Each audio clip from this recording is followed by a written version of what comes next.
ছায়া। গ্রামের শেষ প্রান্তে একটা পুরনো বাড়ি। লোকমুখে শোনা যায় সে বাড়িতে রাতে আলো জ্বলে, অথচ কেউ সেখানে থাকে না। সাহস করে কেউ যায় না। বাড়ির চারপাশে জঙ্গল, বাঁশঝাড় আর একটা পুরনো কুয়া। একদিন শহর থেকে অরণ্য নামে এক তরুণ ছুটিতে এসে গ্রামে এলো। সাহসী ছেলেটি গ্রামের মানুষের কথায় হেসে বলল, ভূতটুত কিছু নেই, সবই গাঁজাখুরি। তাকে চ্যালেঞ্জ দিল ওর বন্ধুরা, যদি সাহস থাকে রাতে গিয়ে ওই বাড়িতে 1 ঘণ্টা বসে এস।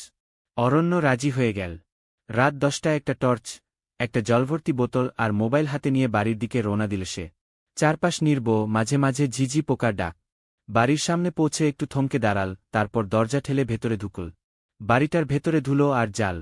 হঠাৎ টর্চের আলোয় সে দেখল দেয়ালে একটা ছবি, এক মেয়ের ছবি। মেয়েটি হালকা হাসছে, চোখে গভীর চাহনি। হঠাৎ একটা ঠান্ডা হাওয়া বইল, টর্চটা একবার ঝাঁকুনি দিয়ে নিভে গেল। মোবাইলের আলো জ্বালাতে গিয়ে সে দেখল জানালার পাশে একটা ছায়া নড়ছে। কে? অরণ্য জিজ্ঞাসা করল। কোনো উত্তর নেই। আলোর দিকে এগিয়ে গেল সে। সেখানে কেবল খালি জানালা, বাইরে অন্ধকার।